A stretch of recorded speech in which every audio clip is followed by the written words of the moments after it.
Primero, antes que nada, siempre pedir permiso, la autorización, la venia de todos quienes contienen, mantienen y sostienen la vida.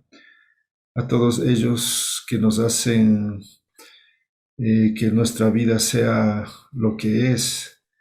Y en este sentido, honrar, valorar, homenajear siempre a cada uno de ellos y pedir su presencia, su participación, su intervención, su guía para que nuestra palabra pueda ser simplemente un portavoz, un puente de todas esas conciencias, de todos esos maestros, maestras, de todos quienes han ido tejiendo una serie de sabidurías y que nosotros simplemente somos los portadores, los expositores, los transmisores en este tiempo y en este espacio.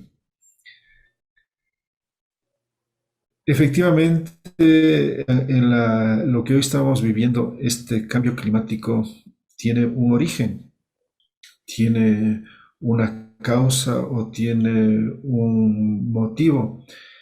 Y este cambio viene a partir de otro cambio, es decir, no es simplemente algo casual o algo que tenía que darse. De hecho, obviamente ha habido cambios geológicos, pero hoy estamos atravesando una situación en la cual es producto o consecuencia de una actividad humana concreta específica. Y este cambio que estamos viviendo empieza con lo que se llama un cambio patriarcal. Se denomina así dentro de la filosofía, dentro de la sociología, a este giro que se dio hace más o menos unos 5.000, 6.000 años atrás, en la cual se procede a cambiar una serie de nociones, de creencias, de principios, de valores que se había tenido por toda la humanidad. Es decir, si pensamos en que el Homo sapiens tiene más o menos, se dice, la ciencia dice que tiene unos 300.000 años, esta humanidad por todo este tiempo tomó una noción, una relación sagrada con todo lo existente. Es decir, veía a todo como sagrado, como divino. Cada expresión de la vida tenía esa característica, esa condición. A partir de entender lo que significa la divinidad. ¿Qué es la divinidad? Lo que da vida. ¿Y quién da vida? Pues una serie de seres, una serie de fuerzas, una serie de conciencias que hacen posible la vida.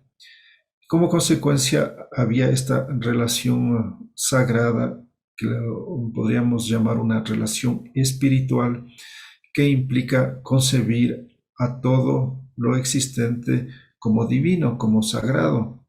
Y en consecuencia, había un mundo que estaba poblado de dioses y diosas.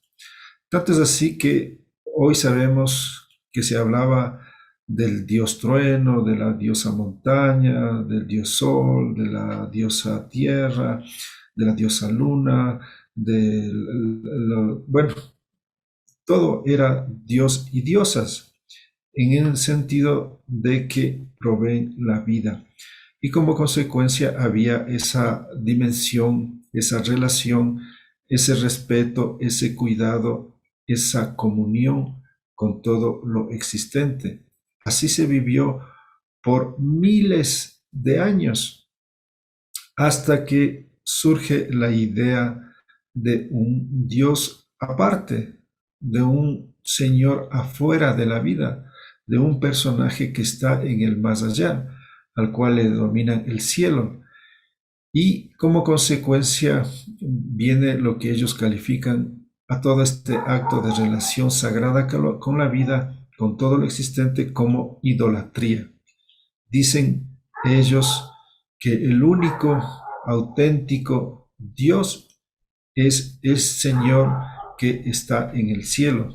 Y por lo tanto, toda relación con todo lo existente, con la vida, con la naturaleza, con la madre tierra, era idolatría.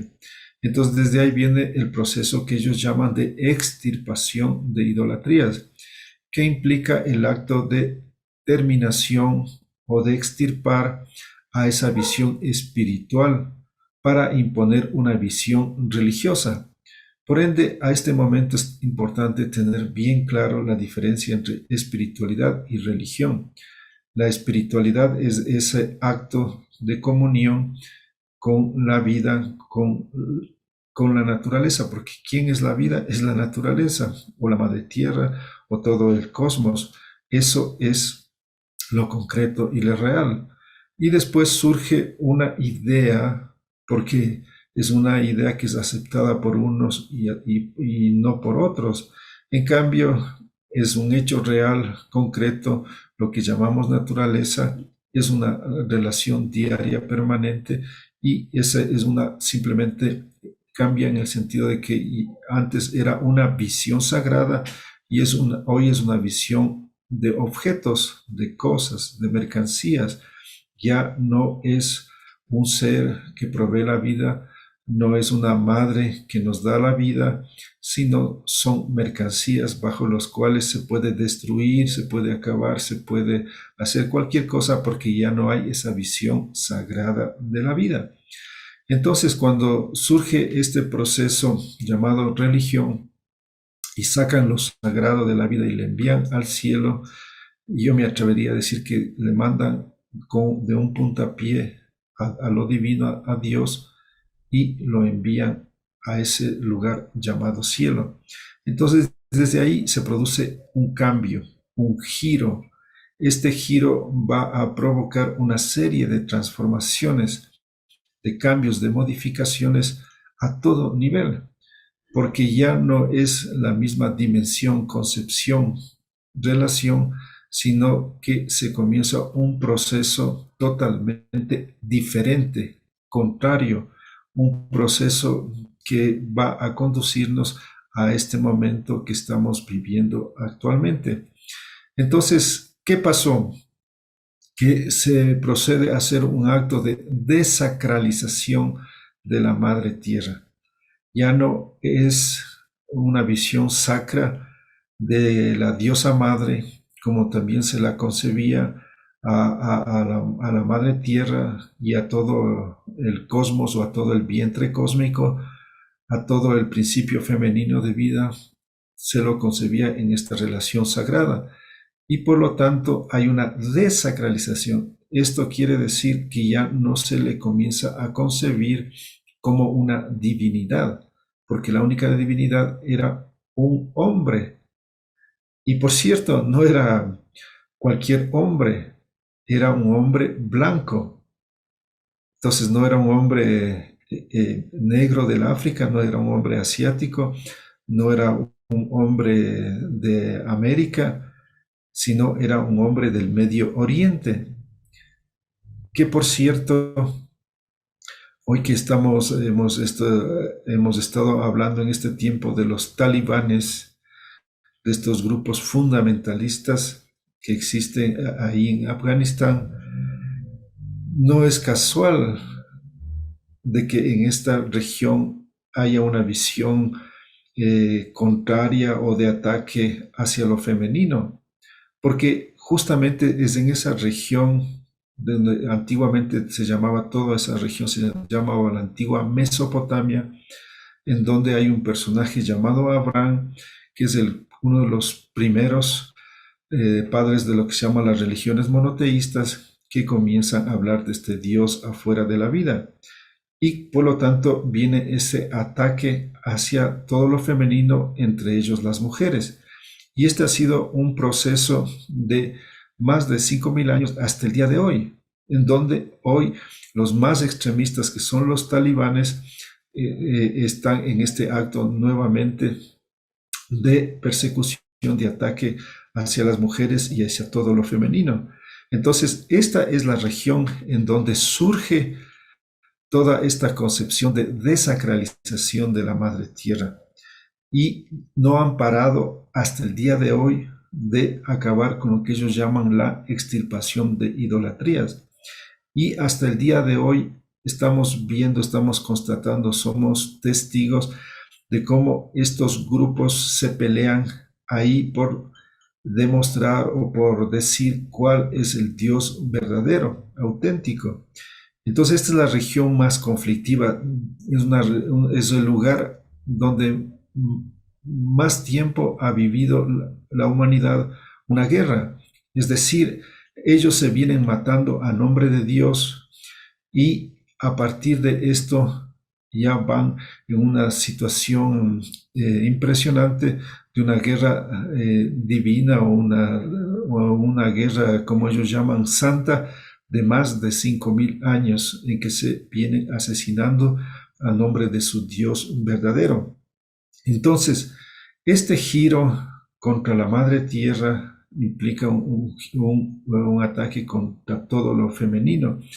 Y en este sentido implicaba el desmontar a las diosas, porque si todo era un mundo poblado de dioses y diosas, había que comenzar a destruir a las diosas. Y eso implicaba ese concepto, esa idea, esa noción de lo femenino sagrado, para dejarlo en primera instancia simplemente a lo masculino. Pero después ya no será simplemente lo masculino, sino serán los patriarcas, es decir, los poderosos, los ricos, quienes tenían la potestad y eran los dueños de tierras, de ganados, etcétera, que son los denominados patriarcas, como así se comienzan a denominar, que viene de pater y hace referencia al padre. Entonces, de la misma manera como se hace referencia al Dios Padre, al Señor, como le llama, entonces crean en la tierra sus representantes, que son los patriarcas.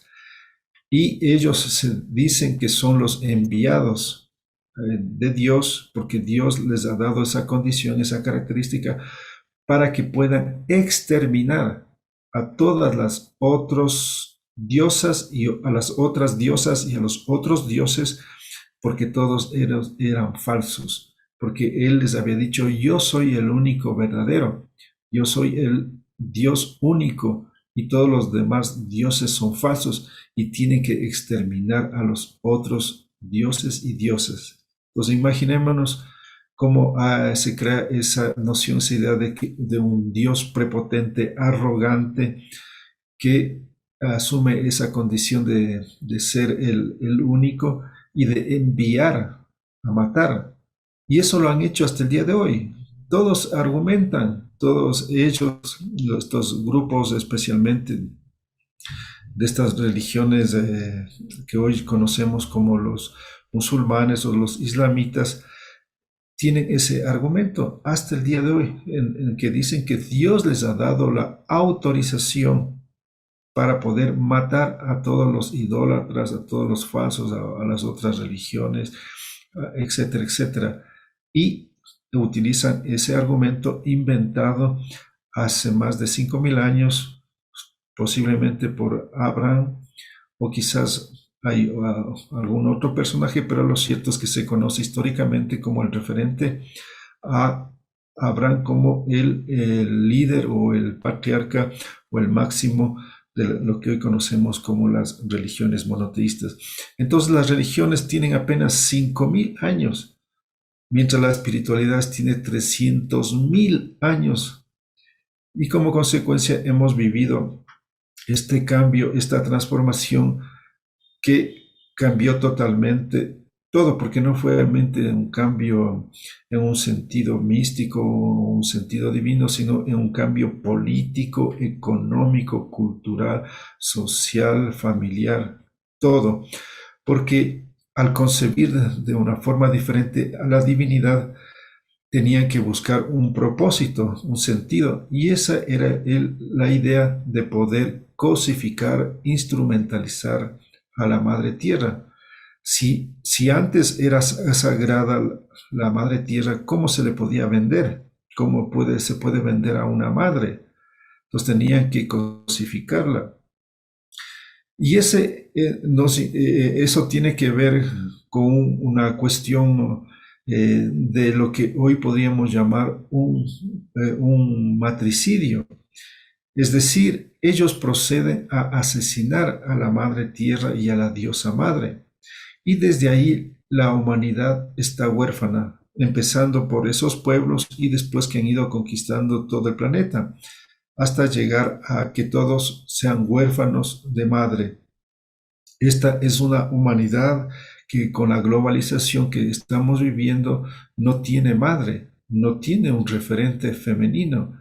Y eso es una de las explicaciones, una de las causas, una de las situaciones por la cual nos encontramos en esta situación y por la cual no hay cambio, porque muchos creen que simplemente el asunto es de un cambio político o económico, cuando el asunto es existencial, es ante todo existencial, es decir, de los mitos fundantes que hacen posible la construcción de un mundo, de una humanidad, de una cultura. Y cuando un pueblo está huérfano de madre, es un pueblo que está dividido, que no puede funcionar armónicamente porque no existe la parte maternal, la parte de la fecundidad, la parte de la reproducción, de todo ese acto que implica la madre. Entonces, una sociedad huérfana es una sociedad que no puede caminar con los dos pies y siempre está rengo y siempre se está cayendo. Y eso es lo que hemos vivido durante este tiempo. Y como consecuencia, si queremos un cambio, queremos resolver este cambio climático y todo el caos social que estamos viviendo como humanidad, uno de los actos fundamentales, principales, es retomar, es recuperar el sentido sagrado de la vida y la relación con la mujer, la relación con lo femenino, la relación con las diosas, la relación con todo el principio femenino de vida. Entonces ahí es que va a ser posible que logremos salir de este pantano y eso explica el por qué no hemos logrado, porque se han intentado durante todos estos años y todos hablan de cambio, de la necesidad de cambio, de la necesidad de una transformación, porque todos son conscientes de que no es posible seguir en la misma situación. Y como consecuencia se habla cambio, cambio, cambio. Y han hecho una serie de experimentos políticos, económicos, sociales y no hay cambio. Por el contrario, se ha ido cada vez más profundizando esta misma situación. Y la salida que nosotros creemos, que nosotros visualizamos, entendemos, empieza por ese sentido de reconexión, de comunión con la madre. Entonces ahí es que vamos a poder tener esa conjunción, ese equilibrio que nos permita rehacer absolutamente todo. En este sentido, es importante como consecuencia tener a este momento muy claro este asunto, porque aquí se determinan muchas situaciones posteriores. Y esto tiene que ver con este momento de este giro que es patriarcal que se llama, que es el responsable, el causante de toda esta situación. Entonces, ¿qué es lo que sucede? Que comienzan a buscar mecanismos para acabar, destruir a todos los supuestos llamados idólatras, que por cierto, ahora nos damos cuenta que los idólatras eran ellos, porque ellos comienzan, en el caso, por ejemplo, de la religión cristiana, ellos son los que comienzan a adorar a un libro y comienzan a adorar a un palo en forma de cruz. Y eso es realmente lo idolátrico, que por cierto, la cruz hoy es convertida en un símbolo espiritual, religioso, divino, sagrado, cuando la cruz es un símbolo de tortura. A todos los insurgentes, a todos los rebeldes, los romanos les mataban en la cruz. Jesús no fue el primero, fue otro de tantos. Es más, hoy se sabe científicamente que comenzaron hace 300 años atrás de la muerte de Jesús, ya procedían a hacer estos sacrificios, estos asesinatos, estas matanzas en la cruz. ¿Y por qué lo hacían en esta condición? Porque era la muerte más lenta, más cruel, más dura, más terrible que puede haber, porque es una agonía lenta, lenta, lenta. Entonces querían escarmentar a todos los rebeldes, a todos los insurgentes, y buscaban, por lo tanto, intimidarles a partir de esta condición. Pero obviamente la situación de un pueblo esclavizado no puede mantenerse en esa situación, y siempre hubieron rebeldes. Tanto es así que Jesús también se rebeló. Jesús estuvo en contra de los emperadores romanos y de los reyes judíos. Es más, todos hoy sabemos o se escucha de cuando Jesús se enfrenta en el mercado, es decir, había una plaza a la entrada del templo de Jerusalén en donde había una serie de comerciantes que vendían especialmente animales, porque los judíos hacían y hacen hasta el día de hoy sacrificios de animales para su Dios Padre, para el Señor. Y entonces habían estos comerciantes, porque llegaban gente de varios lugares hasta el templo de Jerusalén, y ahí compraban los animales para entrar al templo y porque procedan los sacerdotes a hacer el sacrificio. Y obviamente también había gente que llegaba con otras monedas, entonces tenían que cambiar. Y algunos que no tenían posibilidades, digamos, de tener dinero, llegaban con productos y procedían a hacer intercambios. Entonces era un mercado amplio en donde se comercializaba lo divino, lo sagrado, y como consecuencia Jesús estaba en contra de toda esta comercialización, de todo este abuso que se hacía, y se los enfrenta y comienza a votar o a tratar de que toda esta gente que tenía estas mesas que estaban ahí, en las cuales hacían estos cambistas o estos prestamistas, porque también otros procedían a prestar a los que no tenían. Y como consecuencia, él los enfrenta, pero obviamente no fue él solito y no fue ingenuamente, no era un tonto que simplemente se presentaba ahí y los comenzaba a confrontar a una serie de comerciantes, una plaza llenita de esta gente, sino que fue un acto planificado en el cual él llega con toda su gente, hoy llamados los apóstoles, que era una serie de rebeldes que se enfrentaban a todo este poder que implicaban el Imperio Romano y todos los reyes judíos, los enfrenta, y obviamente hay la reacción de los comerciantes y la reacción de la policía del templo de Jerusalén, y él se ve obligado a escapar, y él se refugia en la montaña de Getsemaní. Ahí se esconde hasta que hoy sabemos todos que fue traicionado, y informó Judas a la policía, a todos los reyes, donde se encontraba escondido. Entonces le tomaron prisionero y tenían que volver a escarmentar para que no vuelvan otros a hacer lo mismo. Entonces proceden a crucificarle, y como consecuencia todo lo que ya conocemos. Entonces, después, ¿qué sucede? Tienen que crear un cuento, tienen que inventarse de que él había venido a morir por los pecados de los hombres. ¿Cómo iban a contar una historia en la cual el Jesús insurgente, rebelde contra los imperios, contra todos los ricos, todos los poderosos? ¿Cómo iban a contar una historia en la cual hay un personaje que se enfrenta a todo ese poder estatuido? Entonces tienen que inventarse la historia de que él muere por los pecados de los hombres, que ese es otro absurdo, cuando dicen que Dios ha enviado a su Hijo a morir. ¿Qué clase de Dios es ese que puede enviar a su Hijo a morir en la forma más cruel, más terrible? Eso no tiene sentido.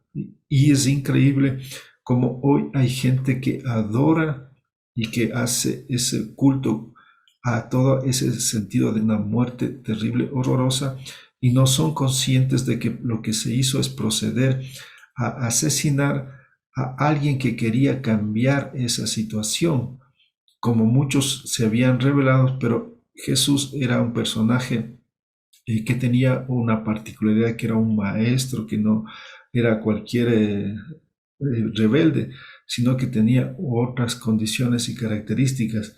Entonces tuvieron que inventarse. ¿Y quién se inventa todo eso? Es Pablo de Tarso. Pablo de Tarso, quien aparece 20 años más tarde de la muerte de Jesús con este cuento. Supuestamente él también es otro a quien el Dios verdadero se le aparece y le dice esta situación, que el que habían matado, al Jesús que habían matado, era su hijo, a quien él le había enviado para morir por los pecados. Es más, Pablo de Tarso dice que nunca le conoció a Jesús, que simplemente la divinidad, el Dios, se le había presentado y le había dicho. Entonces comiencen a difundir, a tejer esta historia que después se va a ir ampliando, profundizando, que vendrán otros ingredientes y crearán todo lo que hoy se llama la religión cristiana, cuando Jesús jamás creó ninguna religión, jamás fue un sacerdote, jamás estuvo haciendo un acto religioso o de algún tipo así. Él era un hombre espiritual y procede a utilizar esta palabra cristiano que viene de Cristo, que viene esta palabra del griego que quiere decir Mesías, porque se inventaron la idea de Jesús el Mesías. Entonces en esas lenguas decían Jesús el Cristo, y de ahí va a surgir el cristianismo que lo crea Pablo de Tarso. Entonces, en este sentido es que se destruye toda la figura, toda la imagen del Jesús histórico, y van a inventar otra religión, que es lo que hoy conocemos como el cristianismo. Entonces, todos estos cambios, estas transformaciones que se van dando en diferentes órdenes, en diferentes situaciones, en diferentes elementos, son los que nos van a conducir a todo este momento, a toda esta situación que estamos viviendo. Es decir, hay unas raíces, hay un tronco y hay unas ramas. Y estas ramas que hoy las conocemos, que se expresan en diferentes formas en esta sociedad, con todas las características económicas, sociales, culturales que tenemos, tiene su tronco, que es lo que se llama la civilización, que es el sistema bajo el cual construyen todo este paradigma, y tiene sus raíces en lo que se llama el patriarcado, es decir, la ruptura o desacralización de todo lo femenino para establecer otro sistema en lo cual todo lo que tiene que ver con lo femenino queda en segundo orden, porque el patriarcado es la creación de un sistema de vida, de un sistema social, de un sistema económico en el cual se pone como referente, como prototipo, como ejemplo a el patriarca. Y esto implica que se tiene que generar unas nuevas formas de relaciones económicas, de propiedad, de consumo.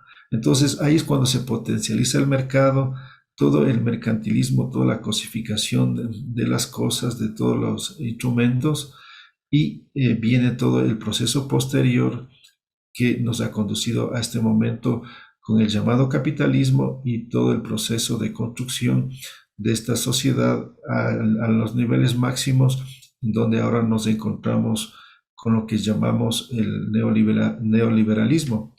Entonces, todo esto está concatenado, todo esto está confluyendo en lo que nosotros llamamos a todo este sistema, nosotros le conceptamos como una sociedad esclavista. Esta simplemente quiere decir que todo este proceso, todo este giro, comienza cuando se comienza a esclavizar, porque lo que hacen todos estos patriarcas, estos ricos, es comenzar a esclavizar a unos pueblos. Y después, en la teoría marxista, se habla de que este sistema esclavista se transformó en un sistema feudalista y que después hemos llegado a un sistema capitalista y de que ahí pasaremos al socialismo y al comunismo, según la teoría marxista. Pero según nuestra teoría, lo que ha sucedido es que simplemente el esclavismo se fue perfeccionando, se fue consolidando, se fue modificando para hacerlo cada vez más sutil. Entonces lo que llaman el feudalismo simplemente es una etapa del esclavismo en un nuevo nivel. Y así sucesivamente hasta que hemos llegado al esclavismo del capital, donde hoy nos encontramos en la etapa mayor en donde el esclavismo ha llegado al nivel, ya no es necesario de que hayan esclavistas, de que hayan capataces, de que hayan mayordomos, es decir, de que alguien te esté obligando, presionando, sino que ahora cada uno se esclaviza a sí mismo, lo que se llama la autoesclavización. Y hoy nos encontramos en ese momento en donde hemos llegado a la idea de que somos la sociedad más libre, de que esta es la humanidad que ha alcanzado la mayor libertad, cuando resulta que lo que estamos viendo es que el esclavo moderno no sabe que es esclavo y se cree libre. Y es decir, es el acto más grande que ha logrado este sistema al haber encontrado los medios, los mecanismos, los instrumentos para que este hombre esclavo crea que es libre, cuando la única libertad que tiene es la de elegir la forma en la cual quiere esclavizarse. Esa es la única libertad que tiene, de decidir en qué lo que le impone el sistema una serie de posibilidades y le dice, elige de qué forma quieres ser esclavo, de qué forma quieres autorrealizarse, entre comillas, a partir de ponerte una serie de formas, de medios, de instrumentos, bajo los cuales simplemente tienes como únicas opciones, como únicas posibilidades para poder sobrevivir.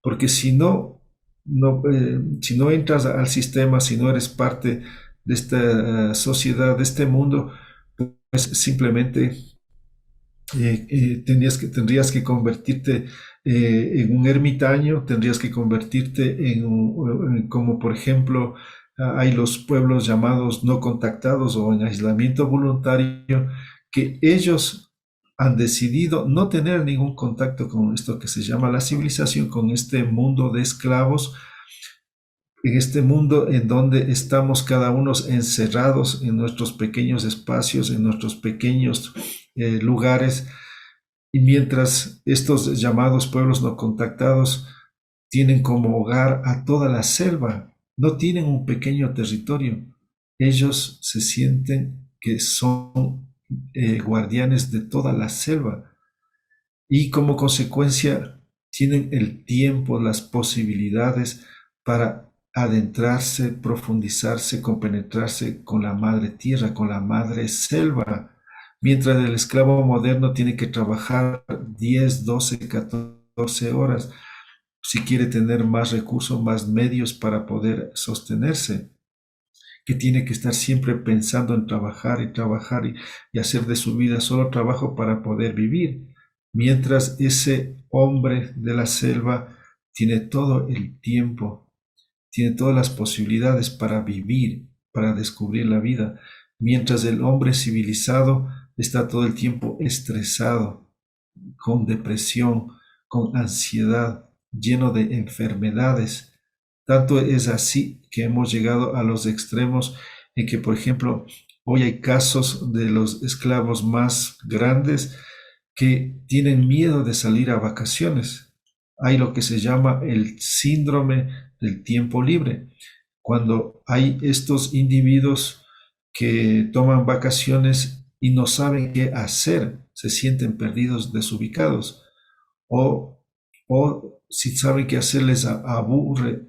Es decir, lo único que les da seguridad, que les da tranquilidad es estar trabajando. Ahí se sienten seguros, ahí se sienten estables, ahí se sienten que son ellos mismos.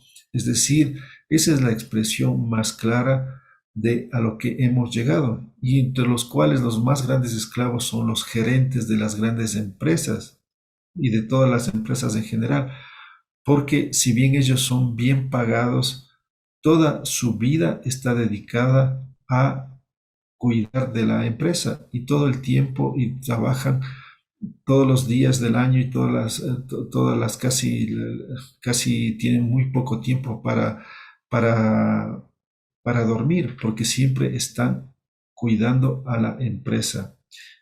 Y el ejemplo más claro de todo esto lo entendió muy bien Steve Jobs, el creador de Apple, uno de los hombres más ricos del mundo.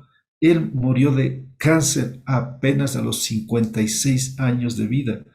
Y antes de morir en el hospital, él se dio cuenta, dijo, ¿de qué me ha servido de haber dedicado toda mi vida a trabajar, a trabajar?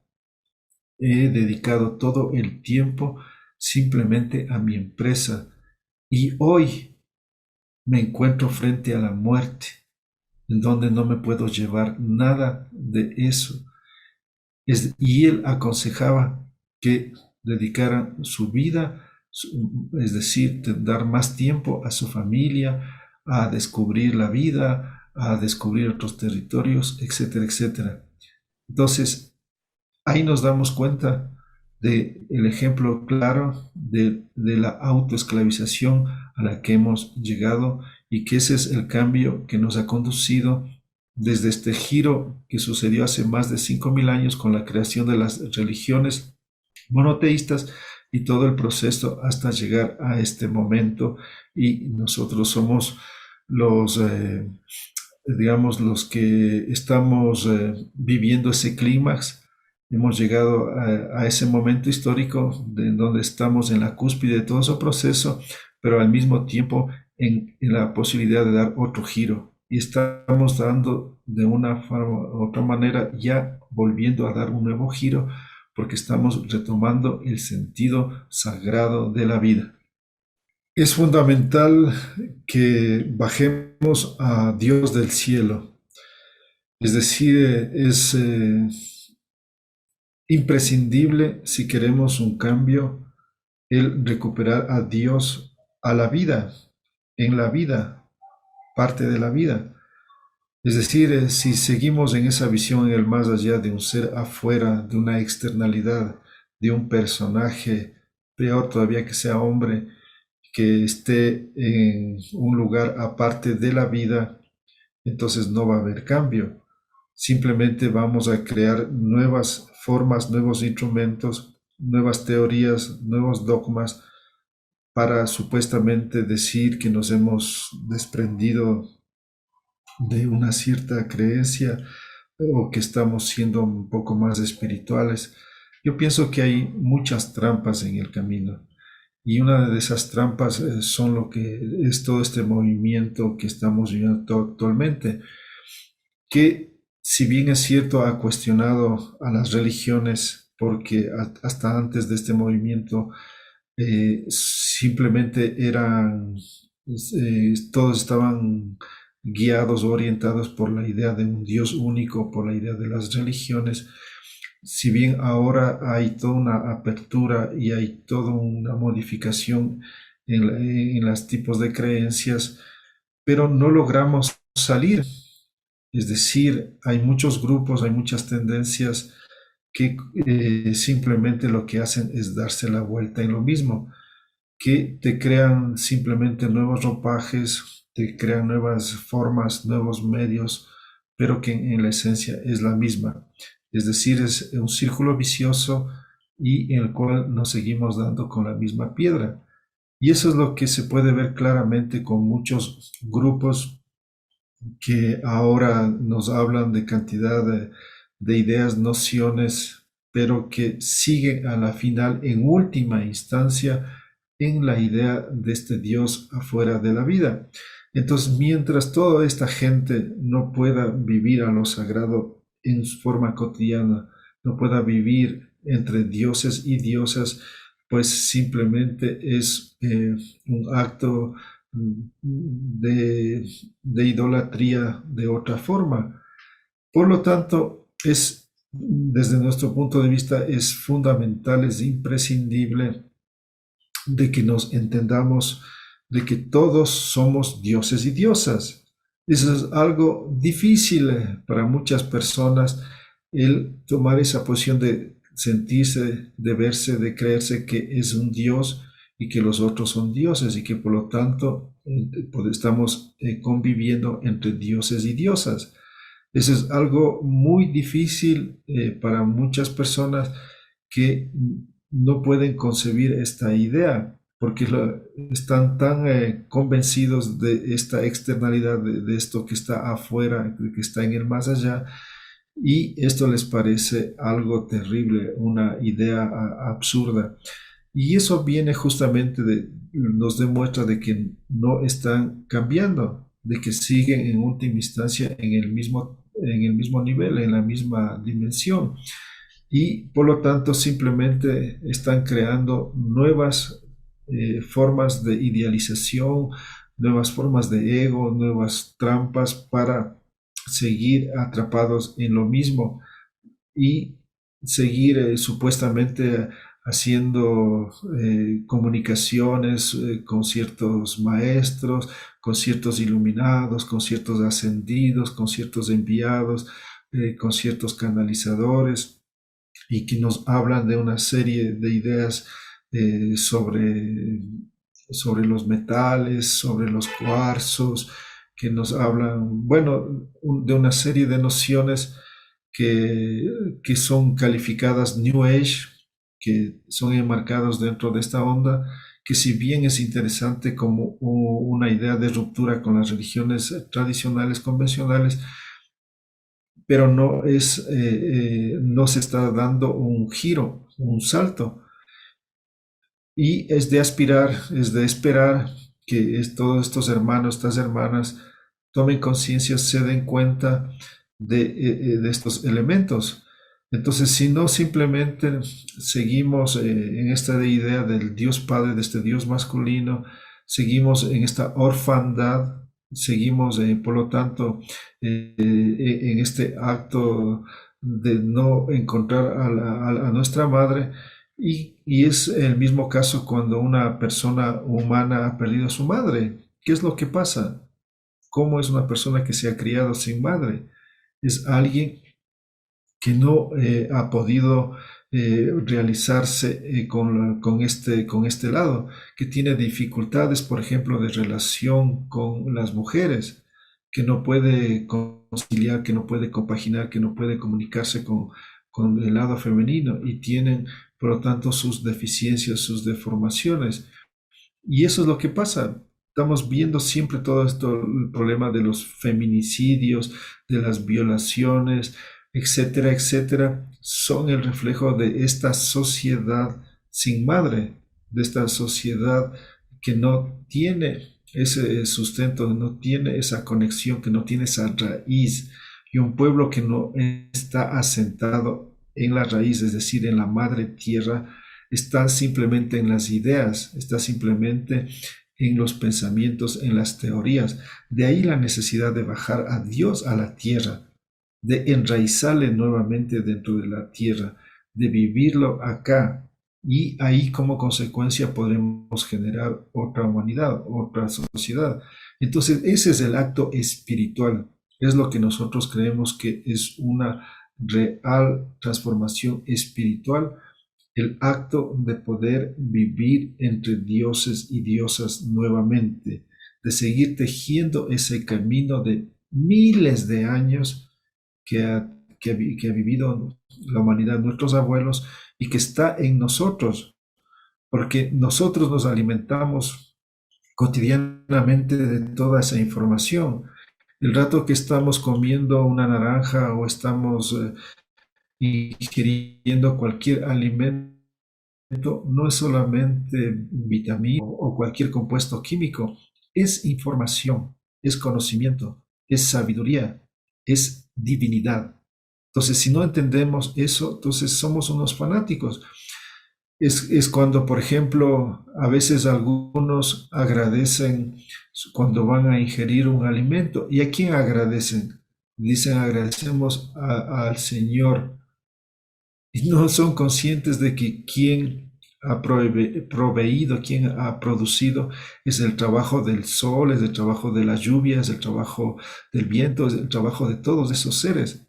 Y si seguimos en esta idea de que es un señor el que provee todo eso, nosotros no hemos entendido nada, seguimos en lo mismo.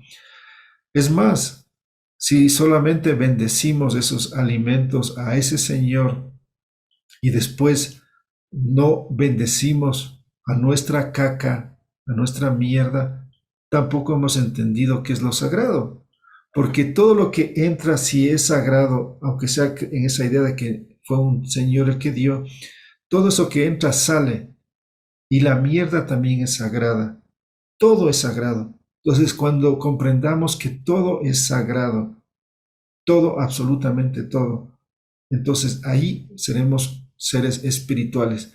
Entonces, quien no tiene esta concepción no puede entenderse que sea un ser espiritual, es un fanático, es un religioso, es un dogmático, es un creyente que simplemente vive en teorías, en ideas.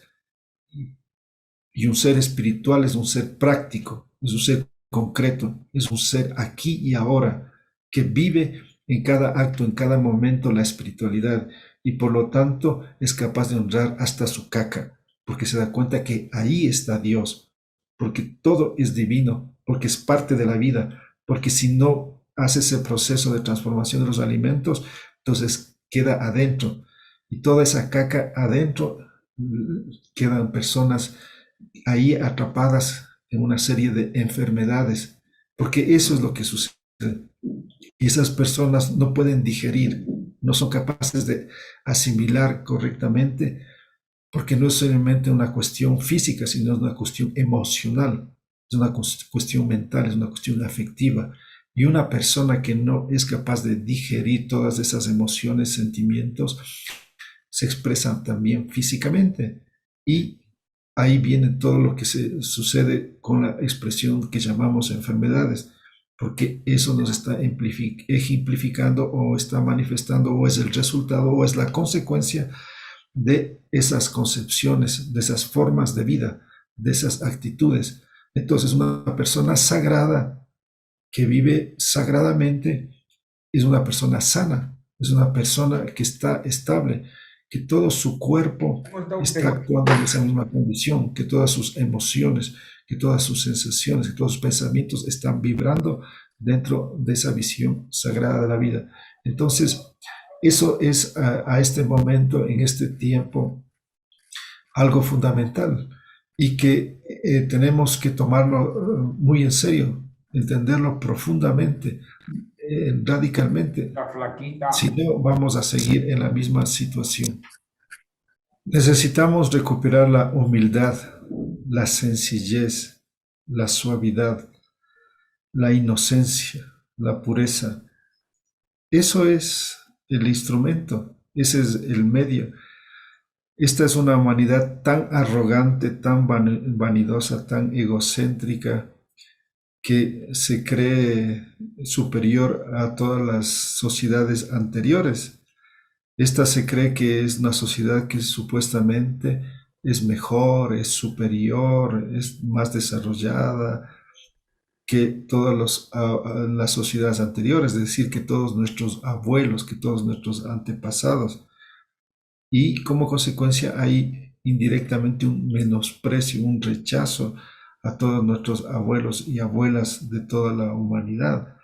Entonces, ¿quién nos ha conducido todo eso? A esa prepotencia, a esa actitud arrogante de creernos de que somos mejores. Entonces, ¿cuál es uno de los primeros actos? El retomar la humildad. ¿Y eso qué implica? Vernos de igual a igual entre todos los pueblos de este tiempo y de todos los tiempos. Entonces tenemos que mirar a nuestros antepasados también como pueblos que lograron y fueron capaces de vivir en su época, en su forma y alcanzar lo que alcanzaron. Entonces, esto implica otra visión de la historia, porque la visión que tenemos actualmente se expresa en el presente. El presente que vivimos es consecuencia de ese pasado, de esas creencias que tenemos. El pasado está viviendo en el presente. Solamente es superado en el presente el pasado cuando se replantea y se cambia ese pasado porque está viviendo en este presente. Entonces, si seguimos en esas creencias que nos han impuesto, en esas creencias absurdas, seguiremos en lo mismo.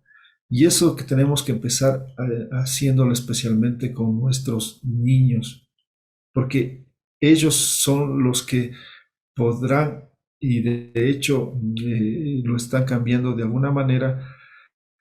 Es decir, ¿qué sucede en lo concreto?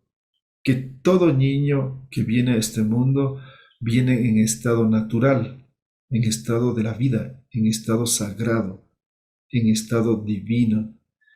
Y después viene e interviene la familia, la escuela, la sociedad, la religión, la iglesia, y acaban con todo ese estado sagrado, espiritual, divino, natural. ¿Y qué pasa? Que ese niño con inocencia, con pureza, le dicen, tú eres hijo del pecado, no eres fruto del amor, sino eres fruto del pecado. Entonces, ese niño, ¿qué puede, en qué puede devenir o en qué puede cambiar? Y cuando le dicen que ya es hijo del pecado, de que supuestamente los padres Adán y Eva pecaron y que como consecuencia necesitan el bautismo y necesitan la confirmación porque son hijos del pecado. Qué pena por aquellos que crean que son hijos del pecado. Yo soy hijo del amor de mi padre y de mi madre, de mi padre cósmica y de mi madre cósmica, de mi madre la tierra y de mi padre la tierra. Es decir, soy fruto del amor, no de ningún pecado. Entonces, cuando esta humanidad comprenda que no es hija de ningún pecado, sino es hijo del amor, creará una sociedad de amor. ¿Cómo pueden crear otra sociedad si siguen creyendo que son hijos del pecado? No puede generarse, es absurdo. Entonces, si no se desprenden de esas ideas, entonces van a seguir en lo mismo. Por eso es que vemos, por ejemplo, en el caso de una de las poblaciones de las comunidades que viven bien alejados de todo esto que llaman la civilización, podemos ver a los viejitos hasta ahora en sus ojos su inocencia, su pureza. No sé si lo han visto, y yo lo he visto, creo que muchos hemos visto esos viejitos que parecen niños todavía, que tienen esa condición, esa cualidad. Es decir, siguen en estado sagrado, en estado natural, en estado divino, en estado espiritual. En cambio, ¿cómo vemos a los viejitos en las ciudades? Tristes, amargados, frustrados, decepcionados. Se puede ver en sus ojos, en sus rostros, sus expresiones, que se quejan de todo, de esta miserable vida, y culpan a la vida de que es así. No es la vida, es el sistema social en el cual nos han metido a partir justamente de la ruptura de la relación sagrada con la vida, de esa desacralización que lo hicieron los patriarcas. Entonces, si no volvemos a esta relación sagrada y no recuperamos la inocencia, el amor, la alegría con todo lo que existe, entonces solamente vamos a ser una sociedad enferma, una sociedad pecaminosa, una sociedad de la culpa, que se está culpabilizando por todo y con todo, que se está flagelando cada instante, en cada momento de nuestra vida. Entonces, ¿qué tenemos que hacer? Regresar a la naturaleza. Todos lo dicen, regresar a la naturaleza, es decir, regresar a la vida sagrada, regresar a esa dimensión, a esa concepción, a ese estado del espíritu, a ese estado de la conciencia, a ese estado de amor, a ese estado de totalidad. Entonces, hay que dejar de engañarse, dejar de mentirse de distintas formas, de distintos medios y retornar a la tierra, bajar a la tierra, pisar en la tierra. Y de Exacto. ahí es que podemos crecer nuevamente como árboles frondosos, como árboles plenos, totales. Si no hay raíces, no es posible. Entonces estamos simplemente en el cielo, en las ideas, en las imaginaciones, en las creencias y como consecuencia una vida miserable, una vida en donde llegan a la vejez y se van tristes porque han perdido su vida, porque no pudieron disfrutarla, porque no pudieron entrar a la conciencia del espíritu, no pudieron encontrar el sentido profundo de su misión, de su tarea, de lo que tenían que cumplir. Entonces, eso implica ese acto de recuperar el sentido sagrado de la vida, que es el sentido sagrado con la madre tierra, con la naturaleza, con el cosmos, como lo sintieron, lo vivieron todos los pueblos del mundo, porque tenían una visión integral, completa, cósmica, total. No tenían una visión pequeña, reducida, como es la que tenemos actualmente, una visión esclava, una visión de claustro. Esta es la otra expresión. Esta es una sociedad enclaustrada, Sí. encerrada, ensimismada, atrapada en una serie de complejos, de miedos, y como consecuencia no puede haber una sociedad de amor, una sociedad plena, una sociedad abierta. Entonces, ¿cuál es la mayor trampa? Lo que hoy se llama libertad. Esa es la mayor trampa, porque nos engañan y le dicen, eres libre. Y como consecuencia el esclavo se lo cree. Y como está convencido de que es libre, no va a dejar de ser esclavo. En cambio, el esclavo que sabe que es esclavo va a buscar acabar con esto. Pero el esclavo que cree que es libre va a seguir profundizando su esclavitud. Entonces, cada cual decide lo que quiere hacer de su vida. Tenemos que desaprender. Esa es un elemento fundamental. Desaprender para volver a reaprender. Es decir, tenemos que entrar en un proceso que también se suele llamar dentro de la filosofía la descolonización. Es decir, fuimos colonizados por una serie de teorías, de creencias y tenemos que descolonizarnos.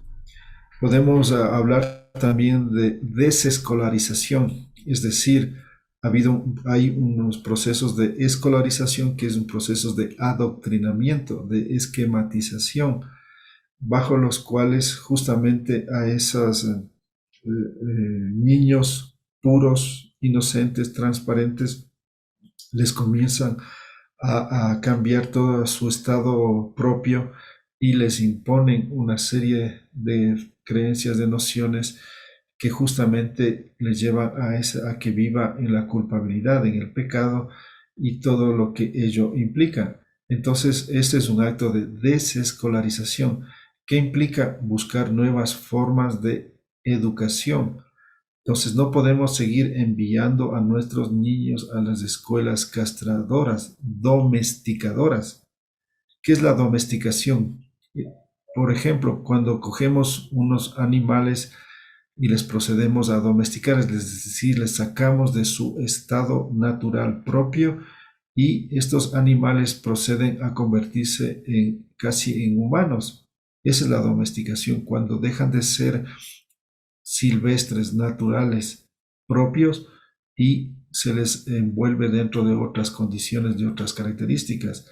Entonces, eso es lo que sucede con lo que se llama colonización o se llama escolarización o evangelización o todos esos procesos en los cuales todos procedemos a ser domesticados, alienados, fanatizados, dogmatizados, adoctrinados, etcétera, etcétera. Entonces tenemos que volver a sensibilizarnos, ¿sí? Y por lo tanto tenemos que desprendernos de todas esas nociones para poder nuevamente encontrar la sensibilidad. Entonces nos han convertido en seres insensibles o, o que nos han convertido en seres totalmente pueriles, banales, superficiales, porque no tenemos una dimensión, una sensibilidad hacia los demás. Nos han vuelto seres egoístas, fanáticos, y de ahí vienen todas las situaciones racistas, xenofóbicas, y todo lo que tiene que ver con todas estas fobias hacia otro tipo de personas, de creencias, de principios, de formas, etcétera, etcétera. Entonces, ese es lo que implica este acto de desaprender, ese acto de limpiarnos, de sanarnos, de purificarnos, de curarnos. Entonces, ese es un acto de vida que tenemos que hacer, porque tenemos que sacarnos todo eso, y eso es la ironía, cuando tendría que ser una vida de embellecimiento, de florecimiento.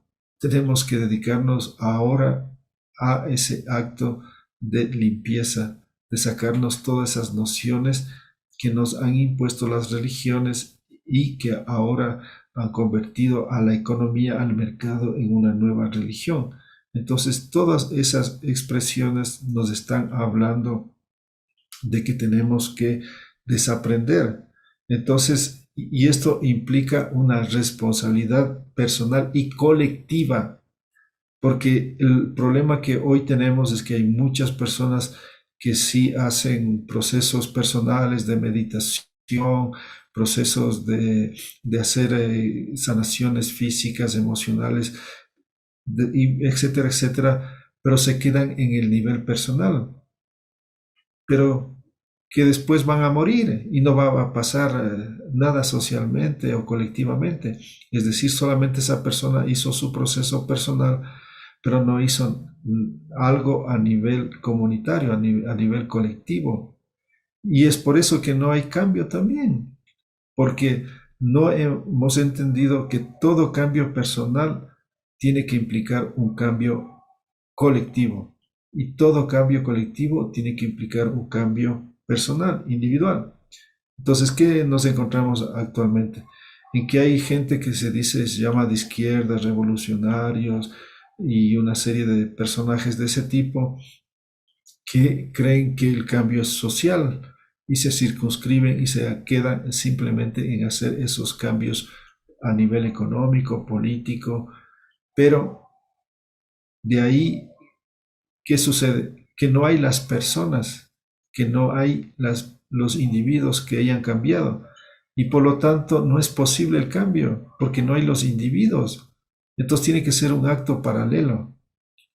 Y por el otro lado, ¿qué pasamos con estas personas que están haciendo estos procesos personales, que hacen a veces cosas con ciertos grupitos pequeños, ciertas cosas a nivel familiar, pero que no logran hacer procesos sociales, colectivos, comunitarios?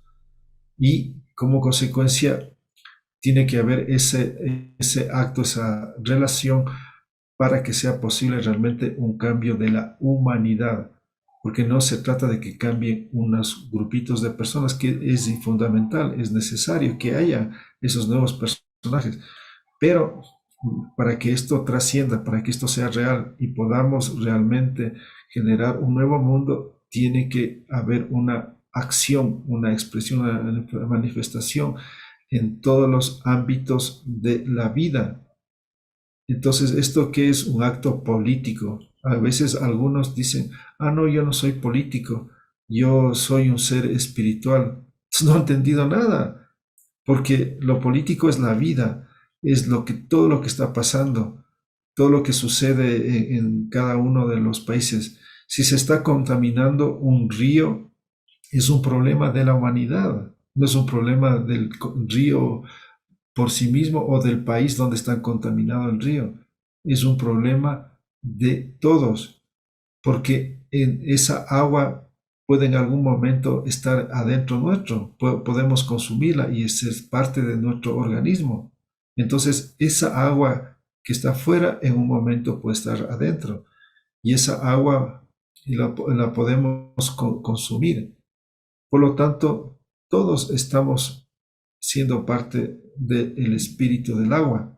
Entonces, si no sanamos al agua en su conjunto, que por cierto nosotros somos 75% agua, entonces no estamos haciendo un cambio profundo, porque no estamos entendiendo que somos agua y que por lo tanto el agua es divina y el agua es sagrada y se la cuida en todo lado.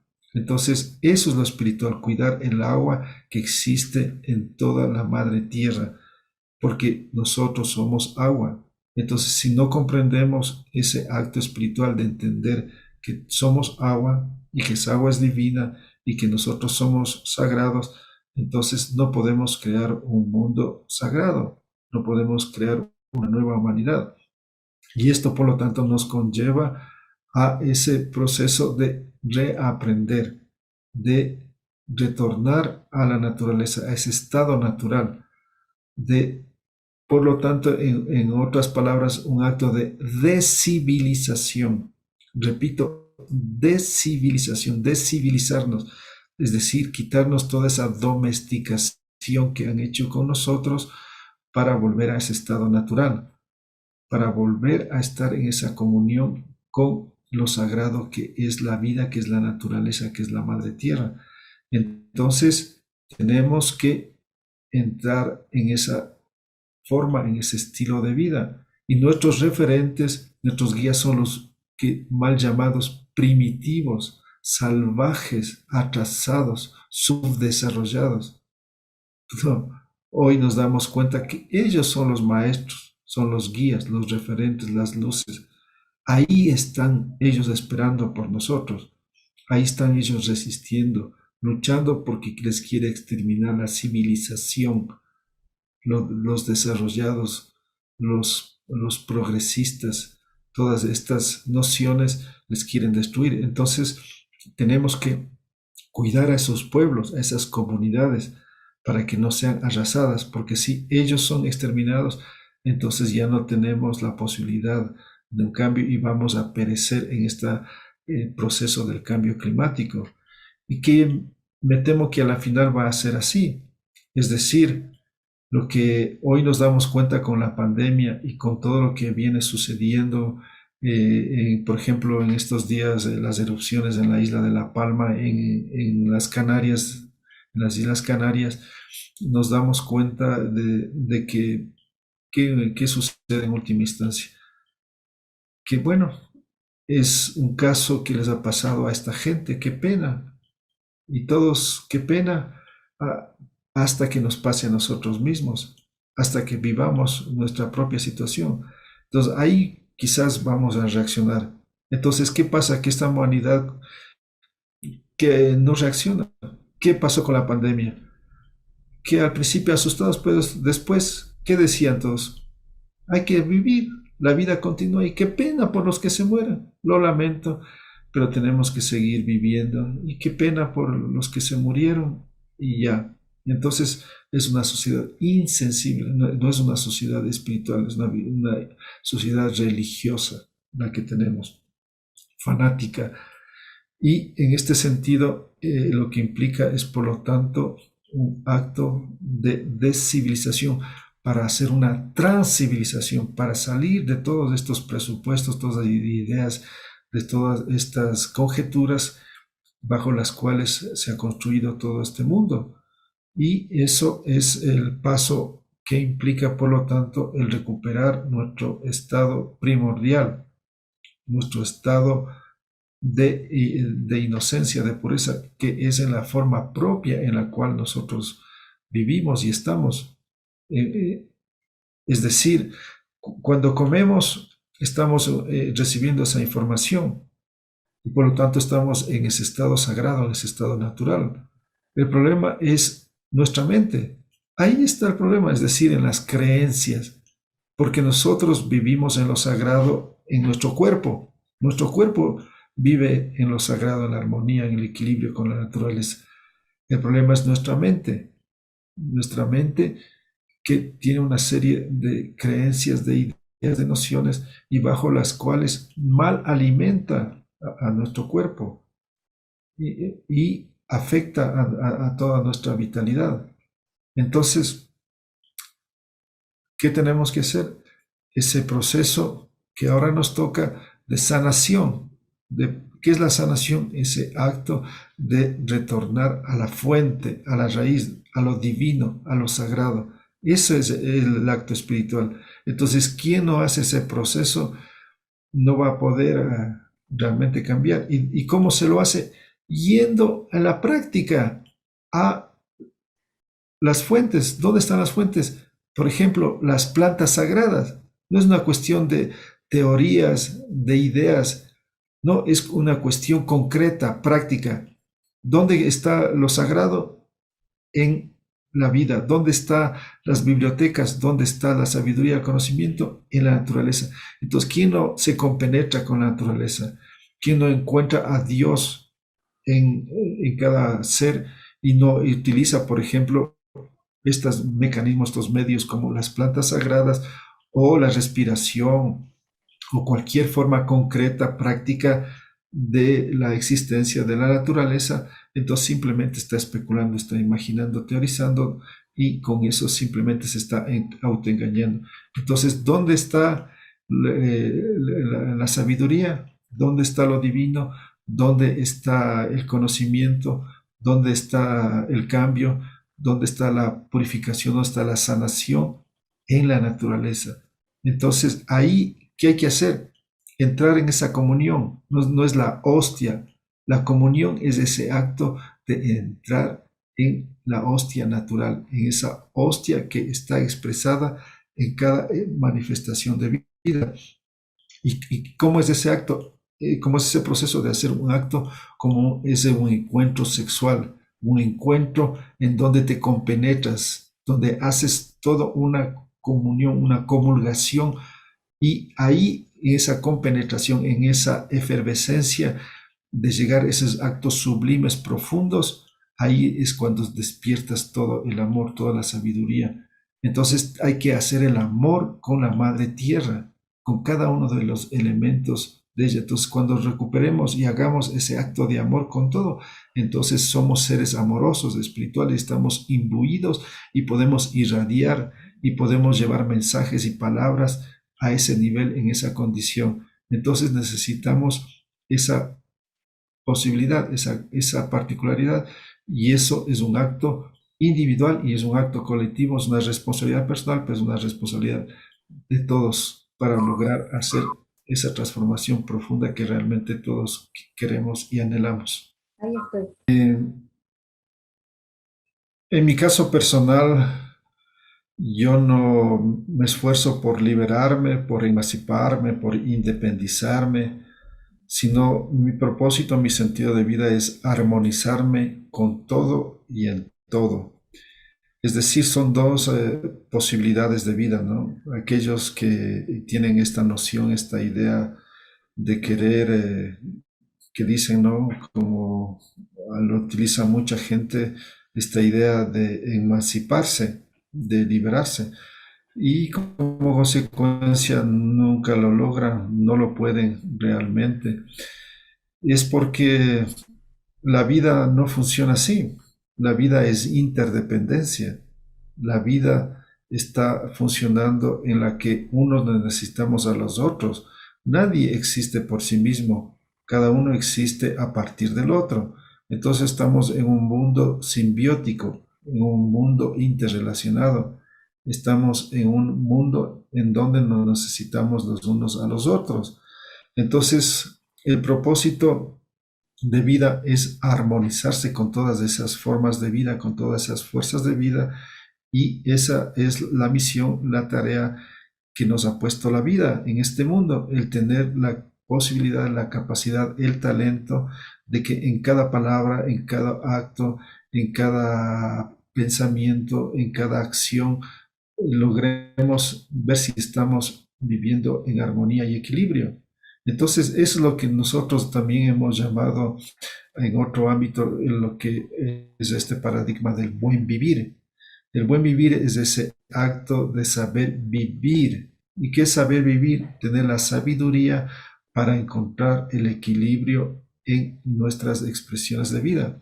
Entonces esto implica un saber comer, un saber dormir, un saber soñar, un saber caminar, etcétera, etcétera. Entonces esa es la sabiduría, es la maestría. Entonces, ¿qué es la maestría? Una persona que ha vivido, ha experimentado, ha pasado por muchas experiencias y puede haber hecho de ese acto una posibilidad de maestría, es decir, de ser un experto que conoce esas expresiones de vida y las ha podido traducir a un acto de conocimiento, a un acto de sabiduría, a un acto de amor, porque no está, tiene una actitud de rechazo, de reproche, de venganza, de bronca, de miedo, sino que ha sido capaz de transformar todas esas experiencias dolorosas y las experiencias hermosas en sabiduría, en decir, esa es la vida tiene estas características, tiene estas condiciones, y ahí está Dios. Y ahí está lo sagrado en todo, porque nos ha dado estas dos posibilidades. Entonces, a un lado hay una situación, al otro lado hay otra situación. Entonces, ¿cómo encontramos el equilibrio, la armonía entre esas dos posiciones? Entonces, cuando logremos encontrar ese acto, ese sentido de vida, ya no estamos peleándonos, ya no estamos disputando, ya no queriendo dominar, queriendo superponer a uno sobre otro, sino que estamos en un acto de siempre tratar de buscar el equilibrio como el sentido que nos enseña la Madre Tierra. Porque imagínate, si la naturaleza no estuviera actuando así, siempre buscando ese equilibrio, esa simbiosis, esa sinergia, si cada cual hiciera lo que quiera, si cada cual actuara a su libertad personal, haría lo que cree que tiene que hacer, no sería posible la vida. Entonces el ser humano tiene que inscribirse, ser parte de este sentido. Ese, por lo tanto, es el acto de maestría. Ese es el acto de la humildad, de sentirse una parte, un elemento más, otro hijo de la vida, y como consecuencia ahí está en ese acto profundo de sentirse la totalidad, de sentirse la inmensidad, porque está sintiéndose lo más humilde, lo más sencillo, porque está entendiéndose que es una parte de todo lo que hace la vida. Y ahí es un personaje en el cual no está buscando adeptos, no está buscando convencer a nadie, no está queriendo crear guetos, queriendo crear algunas formas de adoración, de culto. No simplemente es un maestro que enseña, que comparte, que difunde y para que cada cual haga su propio camino, experimente y haga su propia maestría. Entonces, en este sentido, si alguien quiera una, un apoyo, una ayuda, digamos, en el sentido de acompañamiento, porque lo que pretendemos nosotros es acompañar a alguien a que se cure, a que haga cualquier proceso, es acompañarle, porque la curación está en cada uno. Entonces, estos actos de acompañamiento, de orientación, de guía, en el caso nuestro, lo hemos sistematizado a través de lo que llamamos escuela alteridad. Esta escuela está difundiendo, está acompañando, está llevando una serie de mensajes, de conocimientos, de saberes, de instrumentos, de herramientas, porque necesitamos todo eso y lo hacemos a través de esta escuela donde organizamos cursos que los difundimos ahora justamente por este medio que es Zoom, donde llegamos con nuestras guías, nuestras enseñanzas. Entonces, si alguien quiere tomar contacto con nosotros, pues pueden hacerlo a través de mail. El mail es fácil, alteridad.e de escuela, ¿no? Alteridad.e @yahoo.com. alteridad.e@yahoo.com. Entonces nos pueden contactar a través de ese medio y estaremos gustosos pues a través de conferencias, a través de charlas, a través de, ojalá si se pudieran hacer, esperemos ya a volver a hacer también actos presenciales. Estamos a propósito queriendo hacer una nueva gira. Antes de la pandemia hacíamos giras especialmente por Europa, visitando varios países y ahora estamos planificando para el próximo año una gira del norte del continente, es decir, empezar por México, pasar a Estados Unidos y después llegar hasta Canadá. Así que ojalá podamos compartir, intercambiar y podamos hacer algo. Será un honor, un agrado, una alegría muy profunda de compartir. Así que les agradezco a todos ustedes, les envío un gran abrazo y pues que logremos ir encontrando nuestro camino, el camino del corazón, el camino de la belleza, de la humildad. Un abrazo para todos. Gracias, gracias, Atahualpa. Y sí,